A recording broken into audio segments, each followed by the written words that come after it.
Alright everybody, welcome back to another Xvault gaming video. Xvault here, and yes, it's been an entire week since I uploaded a video because I've been super sick after the latest previous Monday video of installing the SSD.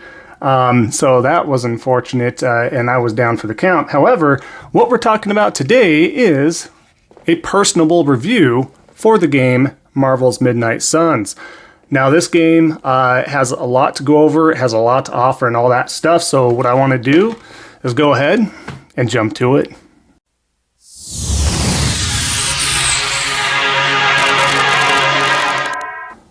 Alright, so like I was saying, what we're going to come back to again is the game of Marvel's Midnight Suns. And sorry for the glare here, trying to avoid that, but just kind of showing that I did come away with a review, well, it's not a review copy, haven't bought it myself or got it as a gift for Christmas time. But it is a legendary edition, so it does come with all the bells and whistles, all the extra skins, as well as all the DLC that will be coming. And here in 3 days, we do get the DLC portion of that, the first character, which is Deadpool, which is something I'm very much looking forward to.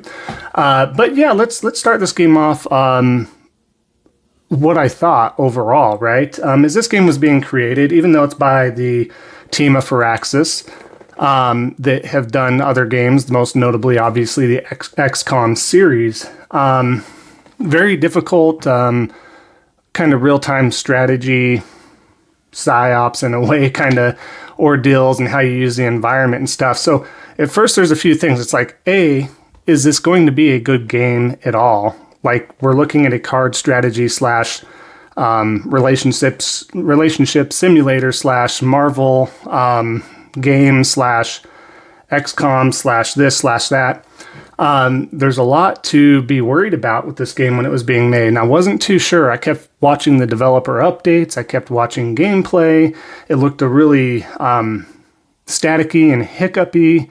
A lot of frame stutters, stuff like that. But I believe they were showing most of that on the PC. Now, the PC platform has the most issues with this game, so just an FYI forewarning there.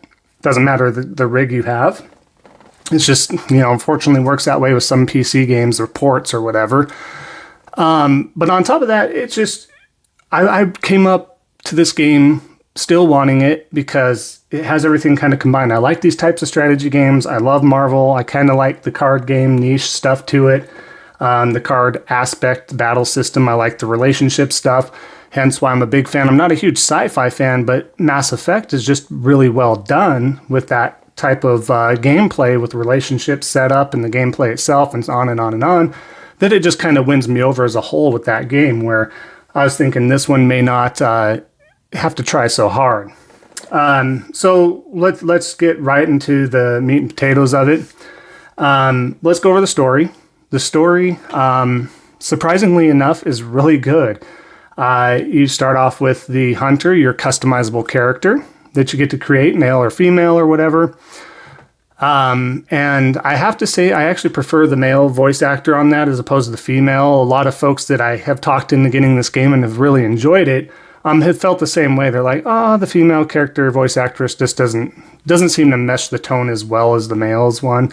But again, you may end up liking the female voice actress a little bit more than the male. That might be just a me preference. But I think the character models are just fine. The customization's great. You get to unlock more customization as you go for your Hunter character, as well as the other characters that we'll get to.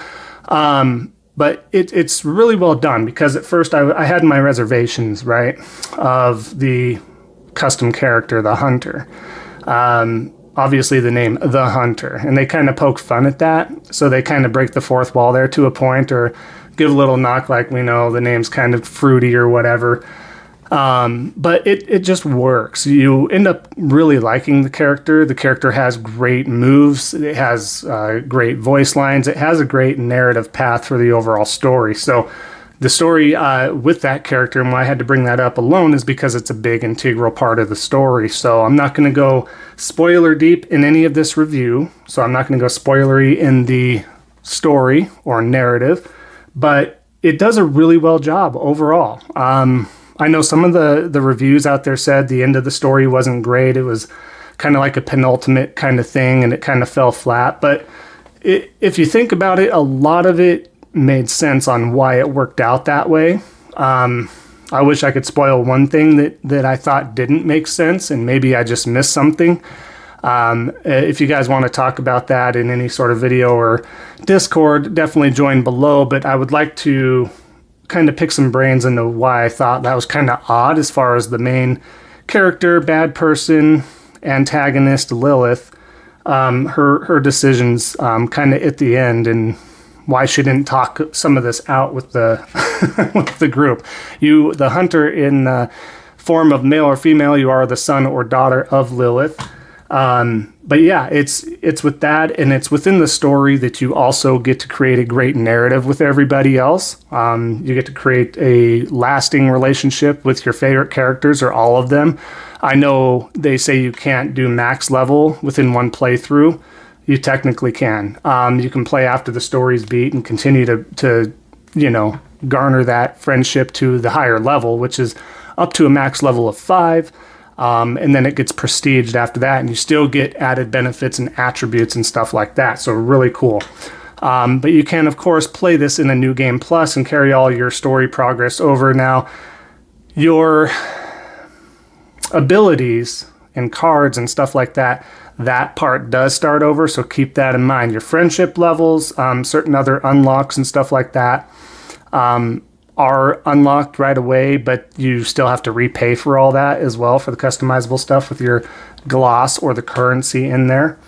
But I know I transitioned out of the narrative pretty quickly, but it was a very strong narrative. I enjoyed the story a lot. But just didn't want to go over too much of it because I don't want to spoil anything. It's just so good. I really enjoyed it and really enjoyed the relationship building in this game. Now, aside from that, the biggest piece of this game is not only the relationship building, but bear with me because of my voice still getting over being sick. The fact that you have this amazing gameplay loop. I love doing all the side missions. I love doing the story missions. I loved every single aspect of the gameplay itself. That is 100% what sold me.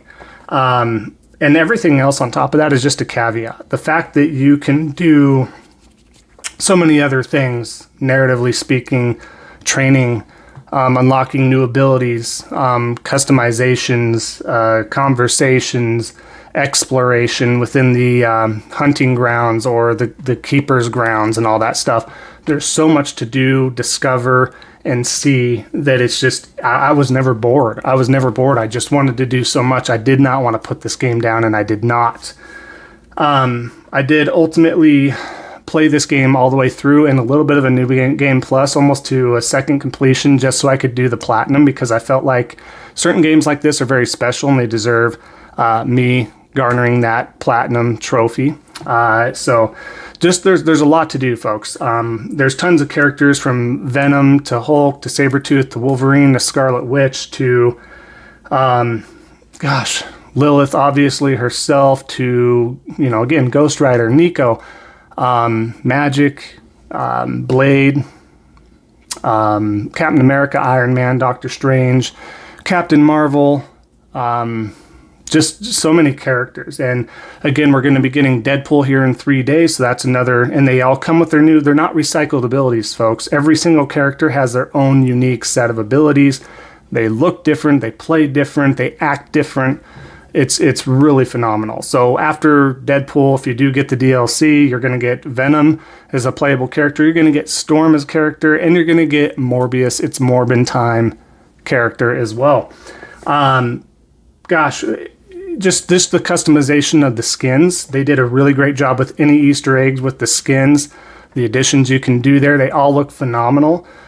There's a bunch of different color palettes you can mess with, and on and on and on there. But, a lot of side stuff. You can upgrade the grounds. Like I said, you can explore. The map is surprisingly so big.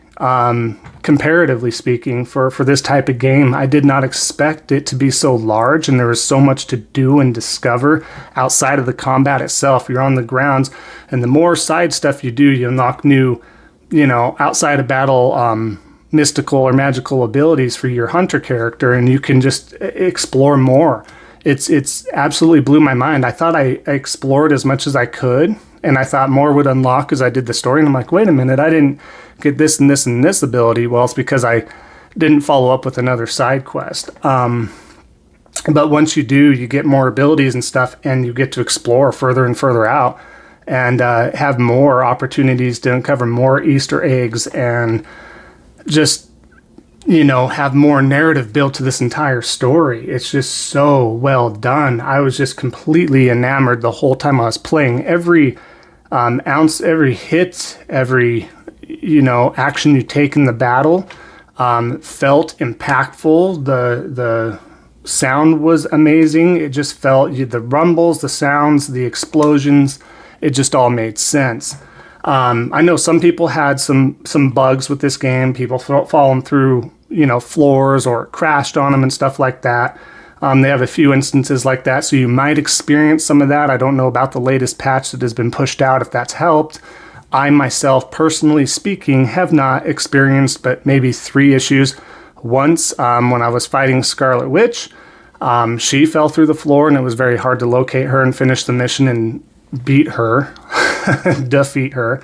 It crashed one other time, and I think I had someone else fall through the floor as well one other time. But it was only a matter of 3 times, and that was it. A couple little hiccups, 2 other hiccups to where it took a minute to get to the next battle scene because it almost wanted to freeze. So, but those are very, very minor circumstances, in my opinion, as how many battles that I did do, right? There's just so many things to upgrade in the game. Your abilities, artifacts, machinery, the training yard itself. Obviously, Spider-Man's in here as well, right? So that's a big win. There's just so much. I can't say enough how amazing this game is, and how much it just took me back. Of like, whoa, is this game really that good? Because I was very skeptic. I had a lot of skepticism towards this game, a lot of concern, a lot of everything, and I wasn't sure what to take from it. And I was just hoping, because let's be honest, how many Marvel games out there aside from Spider-Man 2018 and Spider-Man Miles Morales? Maybe, a few here and there, but a lot of those have Spider-Man in the title. But when it encompasses a lot more Marvel characters, it's few and far between, right? You got games like Ultimate Alliance 1 and 2, maybe even 3, which I did not like that for the Switch at all. I thought that was complete garbo.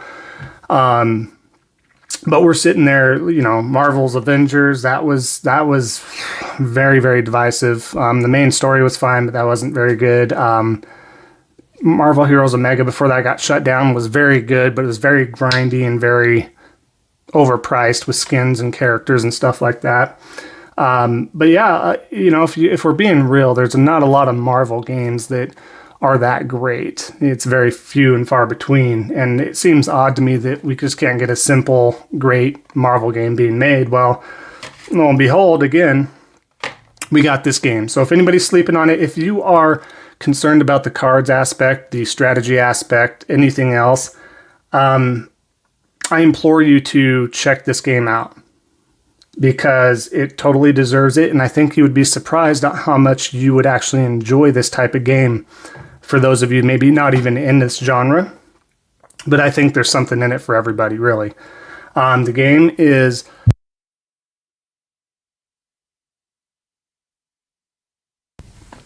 Apologies. The game is just a special game. And I'm not sure if it's getting the recognition it deserves, but it definitely needs to, because a certain sequel does need to be made for this game. I know they left a lot open at the end of this game. Obviously, we have DLC, but there needs to be more and more. So this game is actually right now already even on sale. I don't think that's indicative of the sales from launch or anything like that, but I think they purposely wanted to lower this on every aspect. So standard, deluxe, legendary, and stuff like that. So for the standard, you can pick this up for around, I think, $43, $44 total still. I don't think buying this day one for the price legendary edition was, I don't think that was a cop at all. I think it deserved every penny of it, and I don't say that lightly. I'm not going to just shell out $100 towards any other, game out there just because, or because I'm a fanboy of a certain franchise or something like that. If it doesn't deserve it, I'm definitely not going to be spending $100. It's definitely got to be a special game, right? So I will go ahead and wrap it up here. If you have any other questions, definitely let me know down in the comment section below. But let's go ahead and give this a final score for me. Honestly, very minor hiccups. Let's give this a 10 out of 10. I am that serious. A 10 out of 10. This is what that game deserves. I implore you all to try this out. Check it out one way or the other. Definitely do so. You won't be disappointed. So thank you again for sticking around for this entire review. Much appreciated. Glad to be back. Still on the mend. But getting through it, right? So thank you again. Like I said, through the support and everything like that. It means so much to me at this time of recording. We are at 363 subscribers out of that 500 subscriber goal. So I really do appreciate that. If you haven't already, like I said, make sure you comment, like, helping out an algorithm. And if it wouldn't be so, if you'd be so kind anyways, I would really appreciate if you guys do consider subscribing, helping out a small content creator like myself. And until then, we'll wrap up the video and we'll see you all next time on the next Xvault Gaming video. And until then, take care.